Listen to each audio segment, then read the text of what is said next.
আজকে সকাল থেকে সারাদিনই ভাবতেছি যে কিছুই রান্না বান্না করব না, কারণ শরীরটা অনেক বেশি খারাপ। আর ঠান্ডা লাগলে কিচ্ছুই ভালো লাগে না, খাইতেও ভালো লাগে না। হ্যালো এভরিওয়ান, আসসালামু আলাইকুম। আবারও নতুন একটা ভিডিওতে সবাইকে ওয়েলকাম করছি। তো অসুস্থ শরীর, ঠান্ডা, অসুস্থ বলতে ঠান্ডা লাগলে মনে হয় যে পৃথিবীর সব থেকে বড় অসুখ হয়েছে আমার। ঠান্ডা লাগলে এত খারাপ লাগে। তো প্রথমে ভাবলাম যে রান্না বান্না করব না, রান্না আগেরগুলা যেগুলো আছে ওগুলোই গরম করে খেয়ে নিব, খালি ভাতটা রান্না করব। তো তারপরে মেয়েটা বলতেছে, আম্মা আমার মাছ ভাজি করে দাও, মাছ ভাজি খেতে মন চাচ্ছে।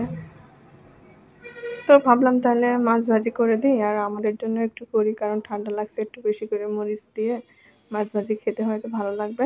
তো সেই জন্য আমিও একটু বেশি করে করছি, যে তাহলে সবাই মিলেই খাওয়া যাবে।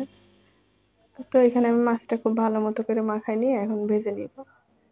আমি হালকা একটু মরিচ দিয়েছি, যাতে আমি কাঁচা মরিচ ভেজে নিলে খেতে পারি। বাচ্চা আবার বেশি মরিচ খেতে পারবে না, এই জন্য আমি বেশি মরিচ দেয়নি। তো এখানে ছোট মাছ ভাজিগুলো হয়ে গেছে, আমি উঠাই দিচ্ছি আমার বাচ্চার জন্য।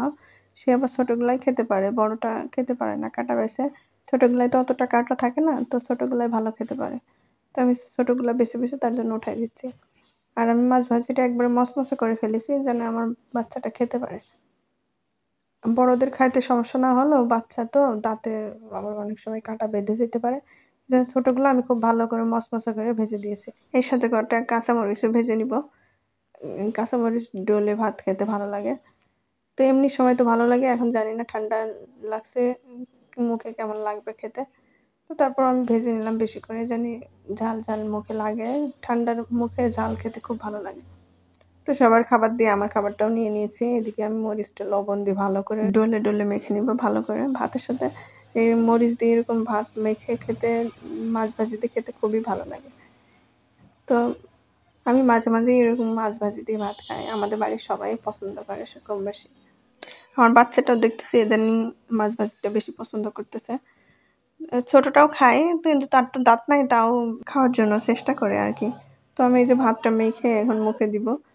তো ভালোই লাগতেছে, খুব একটা খারাপ লাগছে না। অন্য খাবার যেরকম খারাপ লাগতেছে, এটা সেরকম খারাপ লাগতেছে না, মোটামুটি ভালোই লাগতেছে।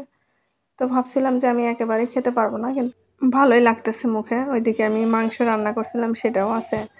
আবার ডিম ভুনা করছিলাম, সেটাও রয়েছে। তো ওইগুলো আর কিছুই খাবো না, আমার এটা দিয়ে একটু মুখে ভালো লাগতেছে। আসলে আমাদের বাড়িতে কেন জানি সবাই অসুস্থ হয়ে পড়ছি। বিশেষ করে আমার ছোট বাচ্চাটা বেশি অসুস্থ হয়ে গেছে।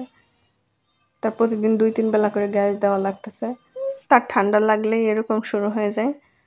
তো আজকে এখানেই শেষ করছি, আবারও দেখা হবে পরবর্তী কোনো ভিডিওতে। সে পর্যন্ত সবাই ভালো থাকবেন, সুস্থ থাকবেন, আমাদের জন্য অনেক অনেক দোয়া করবেন। আল্লাহ হাফেজ।